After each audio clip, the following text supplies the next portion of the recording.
अस्सलाम वालेकुम दोस्तों, आज हम आपके लिए जो HVAC से रिलेटेड एक इंटरेस्टिंग और इंफॉर्मेटिव वीडियो लेके आए हैं। आज की वीडियो हम आज मौजूद हैं लाहौर के अंदर कूल मैक्स। ये आप देख रहे हैं कूल मैक्स के एक यूनिट के अंदर मैन्युफैक्चरिंग यूनिट है। ये HVAC से रिलेटेड तकरीबन तमाम प्रोडक्ट्स को मैन्युफैक्चर और सप्लाई करते हैं। आज की जो इनकी स्पेशल प्रोडक्ट है कूल मैक्स के नाम से, वो है RTU मतलब रूफ टॉप यूनिट, और इसको पैकेज यूनिट भी बोलते हैं, डिफरेंट डायरेक्ट एक्सपेंशन यूनिट भी इसको बोलते हैं।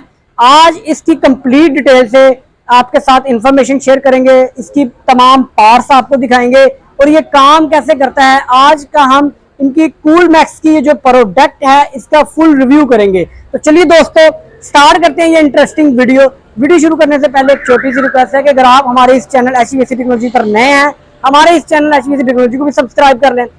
तो दोस्तों सबसे पहले हम बात करेंगे कि ये RTU यूनिट या रूफटॉप यूनिट इसको क्यों बोलते हैं, पैकेज यूनिट इसको क्यों बोलते हैं।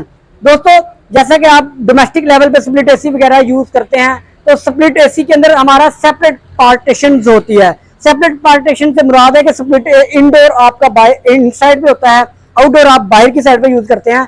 लेकिन ये पैकेज यूनिट है, इसका कंप्लीट जो सेटअप है, पैकेज है, वो इसके अंदर होता है। आपको सिर्फ डक्ट यानी कि सेंट्रलाइज एयर कंडीशनिंग भी इसको कह सकते हैं कि आपको सिर्फ डक्ट इसके साथ कनेक्टेड करना होती है, तो आप इस यूनिट को रूफ के ऊपर भी रख सकते हैं, इसलिए इसको रूफटॉप यूनिट भी बोलते हैं। तो इसकी कंप्लीट रिव्यू आपके साथ शेयर करते हैं, इसकी वर्किंग, इसका वर्किंग प्रिंसिपल और इसके मेन पार्ट्स कंप्लीट डिटेल से आपको वीडियो शेयर करते हैं। दोस्तों सबसे पहले बात कर लें कि ये जो यूनिट है RTU यूनिट, ये हीट एंड कूल है। सेकेंड नंबर पे जो इसकी कैपेसिटी है वो तकरीबन 40 HP यानी कि ये बनती है, अगर टनेज में देखा जाए तो 32 टन का ये यूनिट है। अब आप इसके डिफरेंट जगह पे आप इसको यूज कर सकते हैं, हॉस्पिटल वार्ड में यूज कर सकते हैं, क्लासरूम्स वगैरह में। ये बेसिकली होता है सेंट्रलाइज सिस्टम कि अगर आपने किसी जगह पे डक्ट सिस्टम यूज करना है तो आप इस एक यूनिट की मदद से आप वहां पे सेंट्रलाइज एयर कंडीशनिंग कर सकते हैं। उसके अलावा अगर आप इस 32 टन की जगह पे अगर आप छोटे यूनिट लगाते हैं तो वहां पे उसकी इलेक्ट्रिसिटी के जो रेट्स हैं वो बहुत ज्यादा हो चुके हैं। इस वजह से हम प्रेफर करते हैं कि आप इन पैकेज टाइप यूनिट जो है इनका इस्तेमाल करें। तो दोस्तों सबसे पहले ये आप देख रहे हैं, इसके अंदर 4 कंप्रेसर यूज किए गए हैं जो कि आपके टेम्परेचर रिक्वायरमेंट के मुताबिक ऑटोमेटिकली स्टेप बाय स्टेप, अगर आपका टेम्परेचर सर्वडेरिया से जो रिटर्न एयर आ रही है अगर वो ज्यादा होती जा रही है तो ये ऑटोमेटिकली कंप्रेसर नंबर 2 भी ऑन हो जाएगा। अगर मजीद टेम्परेचर बढ़ेगा तो आपका टेम्परेचर कंप्रेसर नंबर 3 और इसी तरीके से 4।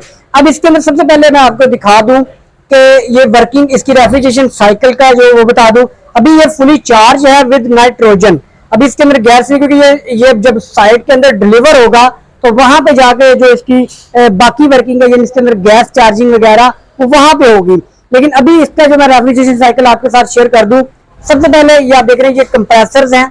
कंप्रेसर आपको पता है कि जो हमारी लो वेपर रेफ्रिजरेंट होती है उसको हाई वेपर रेफ्रिजरेंट में कन्वर्ट करके ये हमारी डिस्चार्ज की लाइन है, ठीक है। इस डिस्चार्ज की लाइन के साथ इसके ऊपर डिफरेंट सेफ्टी लगाई गई हैं जो कि प्रेशर सेफ्टीज हैं, हाई और लो।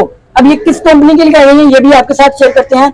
ये बेसिकली डेनफोर्स की जो कि सेफ्टी है हाई प्रेशर और लो प्रेशर स्विचेस की, ये आप देख रहे हैं ये डेनफोर्स, ठीक है। इसके अंदर रेंज रखी गई है जो कि सेंसर, आपको पता है कि जो कंप्रेसर की रिक्वायरमेंट होती है कि इससे कम या इससे ज्यादा प्रेशर होगा तो ये हमारे कंप्रेसर को कट आउट करवा देगी।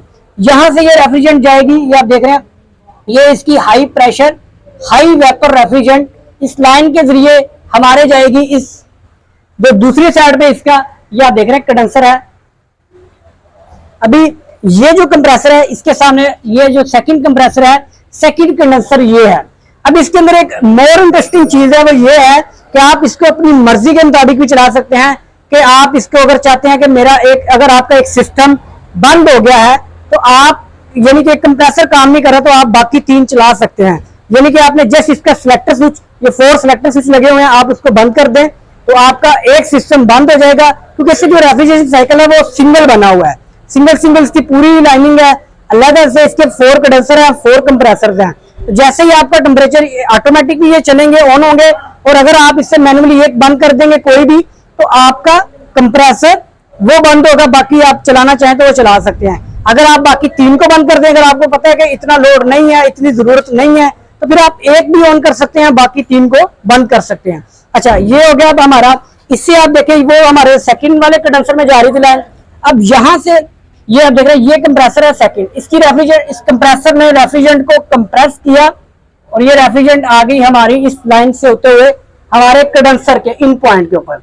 ये आप देखें इस मेन लाइन से हाइडर से डिफरेंट ब्रांचेस निकल रही हैं, जो कि हमारी हाई प्रेशर वेपर रेफ्रिजरेंट है, जो कि हमारे कंडेंसर में इन हो रही है। ठीक है, अब यहाँ पे इसका एक चार्जिंग पॉइंट भी दिया गया है, अगर आप यहाँ से इसका प्रेशर वगैरह या चार्जिंग वगैरह कर सकते हैं। ठीक है, अब यहाँ से ये हमारा चला गया हमारे कंडेंसर में। अब कंडेंसर का क्या काम होता है, अगर आप HVACR से रिलेटेड नहीं है तो मैं आपको बताता जाऊं। कंडेंसर आपकी हमेशा एक हीट एक्सचेंजर है, लेकिन उसको बोलते हैं हम कंडेंसर टाइप हीट एक्सचेंजर। यहाँ से आप देख रहे हैं ब्लू फिल्म्स की इसके अंदर फिल्में लगाई गई हैं, यूज किया गया है, जो कि पेंट नहीं है बल्कि ओरिजिनल ब्लू फिल्म्स एल्युमिनियम का यूज किया गया है। ठीक है, ये हमारा इसके अंदर से रेफ्रिजरेंट गुजरती है, जो कि हमारी हाई प्रेशर वेपर रेफ्रिजरेंट इस कॉपर ट्यूब के अंदर से गुजरती है। और ये ऊपर की साइड पे आप देख रहे हैं, ये हमारे पास कंडेंसिंग फैन लगा हुआ है। अब जब ये फैन चलता है तो इस साइड से हमारी एयर इस रेफ्रिजरेंट को ठंडी करती है। जब रेफ्रिजरेंट ठंडी हो जाती है तो वो ऑटोमेटिकली लिक्विड में कन्वर्ट हो जाती है।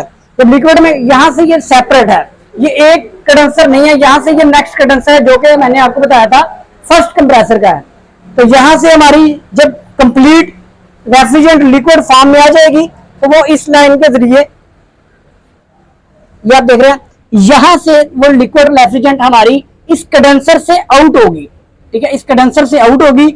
अच्छा, ये उससे आगे एक वाल दिया गया है। ये वाल किस मकसद के लिए दिया गया है कि अगर आप इस फिल्टर ड्रायर को, जो कि डेनफॉस कंपनी का है, जो कि रेफ्रिजरेंट के अंदर इसको ड्राई करता है और उसके अलावा इसके अंदर इसकी क्लीनिंग फिल्ट्रेशन करता है रेफ्रिजरेंट की, तो ये यहां से अगर आपने इस फिल्टर ड्रायर को उतारना है तो आप इस वाल को बंद करके और इस वाल को बंद करके, क्योंकि आपकी जब वर्किंग पोजीशन में रेफ्रिजरेंट मौजूद होगी पूरे साइकिल के तो अक्सर ये चेंज करना पड़ जाते हैं।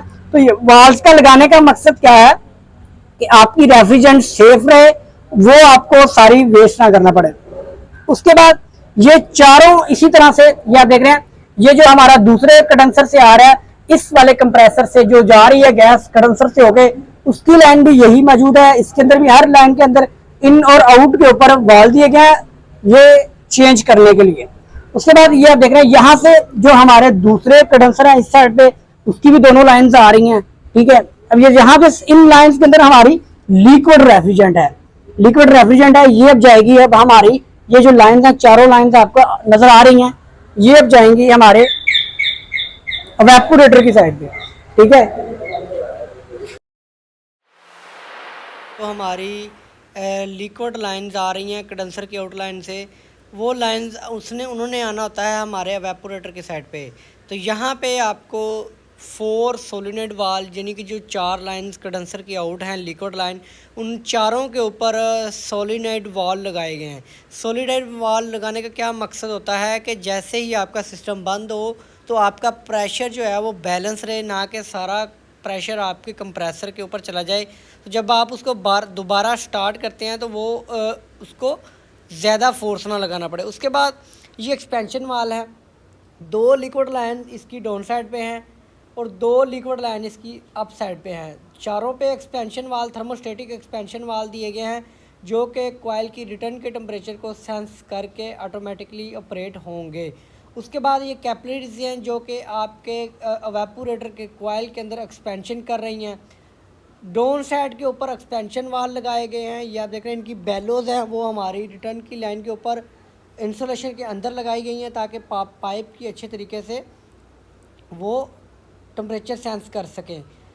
टॉप के ऊपर, कॉइल के टॉप के ऊपर ये आप देख रहे हैं सक्शन लाइन है, जो कि क्योंकि आपकी जो वेपर रेफ्रिजरेंट है, जो लिक्विड स्प्रे होगी तो वो वेपर में कन्वर्ट होगी, तो वो अब हमारी ये एवेपोरेटर से गुज़र के ये हमारी रिटर्न लाइन है जो कि हमारे कंप्रेसर से कनेक्टेड होती है। रिटर्न यानी कि सक्शन लाइन इसको बोलते हैं, ये हमारे एवेपोरेटर की, यहाँ से हीट होगी, हॉट एयर आएगी और एवेपोरेटर से गुजरेगी तो वो ठंडी हो जाएगी, क्योंकि रेफ्रिजरेंट एक्सपेंशन कर रही है, रेफ्रिजरेंट ठंडी है, तो वो यहाँ से ये ब्लोर है।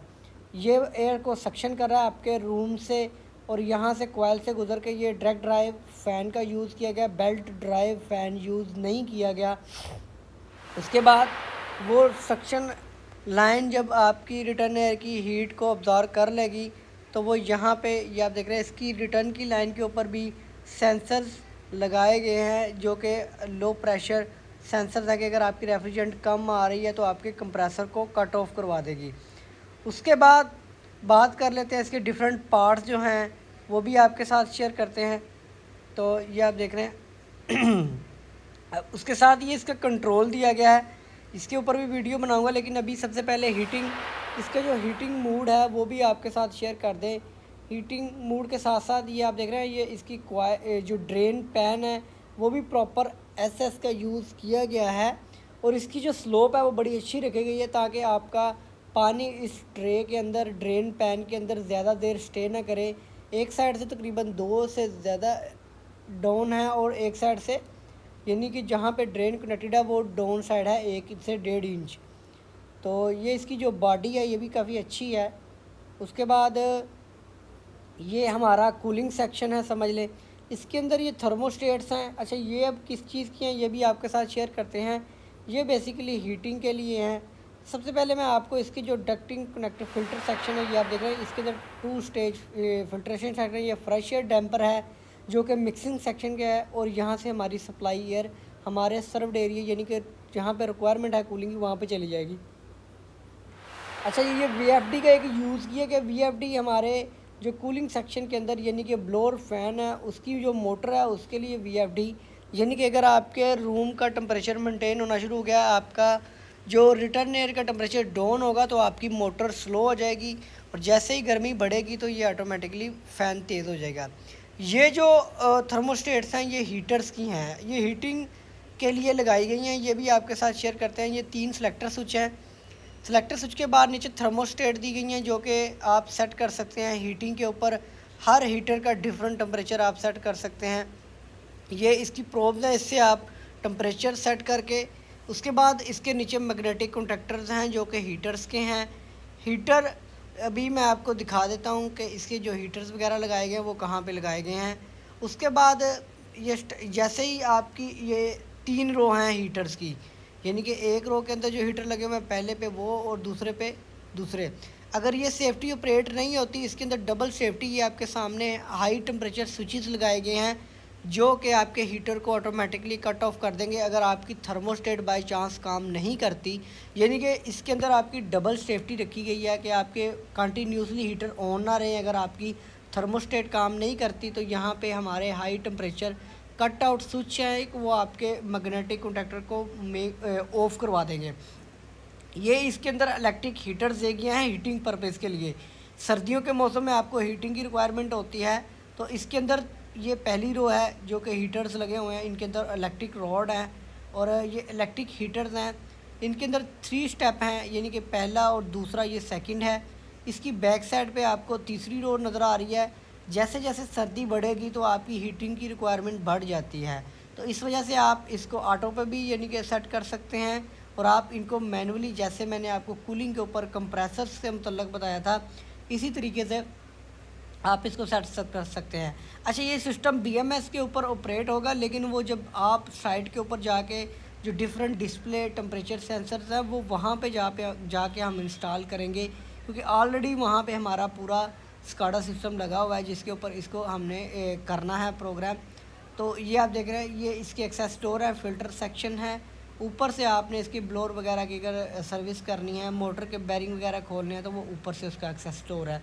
अच्छा, अब हम इसके अंदर जो 2 डिफरेंट बॉडीज़ हैं, ये आपके इसकी जो कंडेंसिंग फ़ैन है ये भी हीट प्रूफ। तो दोस्तों अब बात कर लेते हैं कुछ इलेक्ट्रिक कंट्रोल की। ये मेन ब्रेकर है, डाउन साइड पे हमारी सप्लाई इन है, आउट साइड से हमारी कंप्रेसर्स वगैरह और तमाम आउट है। अब यहाँ पे नीचे जो 4 मैग्नेटिक कॉन्टैक्टर हैं पहले वाले, ये हमारे कंप्रेसर्स के हैं।